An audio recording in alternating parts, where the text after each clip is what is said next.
Hi, I'm Brian Francis, owner of Francis Consulting Services, and my firm is partnering with the York County Regional Chamber of Commerce to keep you informed of public policy decisions being made in Columbia and Washington that impact your business.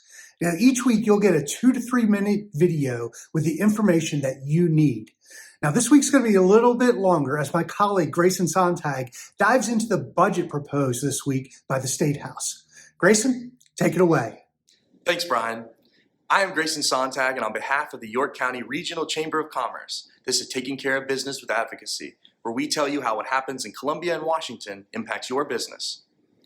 The House Ways and Means Committee rolled out this year's budget this week in House Bill 5150. The budget totals $38.2 billion, with about $10.3 billion coming from the general fund, $11.4 billion in federal funds, and the remainder in special funds and one-time appropriations.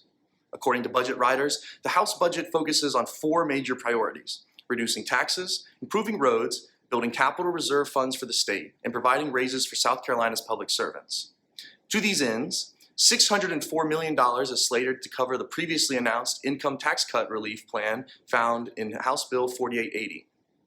To support infrastructure investment, the budget provides the remaining $350 million needed to complete the $550 million Navy-based intermodal facility designed to keep South Carolina's ports competitive. It also includes $250 million for county transportation funds to speed up the completion of local projects throughout the state that are focused on improving secondary or low-volume roads, and $453 million in federal American Rescue Plan dollars to widen about 100 miles of I-26 and I-95. In higher education, $468 million will go to 4-year, 2-year, and technical colleges for maintenance, renovation, and capital needs. The budget builds the state's reserves by adding $25 million in recurring funds to the Capital Reserve Fund and $378 million in one-time funds to other reserve accounts. The final priority for the state was increasing employee pay, and the budget allocates about $450 million for pay and benefits to state employees, teachers, and law enforcement personnel. The budget will increase the starting teacher salary from $36,000 to $40,000 and will increase teacher salary schedule by $4,000 per step up in the schedule.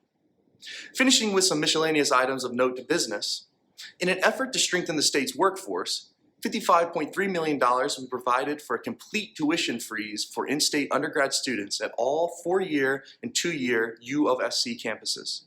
$60 million is allocated for needs-based grants and another $20 million for tuition grants to help our state's most in-need students. And the budget will extend a program begun by Governor McMaster last year that allows people living and working in South Carolina to attend technical college for free in fields that have been hit hardest by the pandemic and are suffering from a lack of workers. The budget this year will continue that effort at South Carolina's technical colleges in fields like manufacturing, healthcare, computer science, and construction. Another $20.8 million will go towards workforce training equipment for technical colleges, and $2 million will go towards Ready SC, which is part of the technical college system. This program prioritizes training workers at new companies and companies looking to expand in the state. The budget also supports tourism with the $20.7 million allocated to advertise and promote South Carolina as a preferred vacation destination. The committee presentation is just the first step in the process, but it gives you a good idea of the priorities of the House.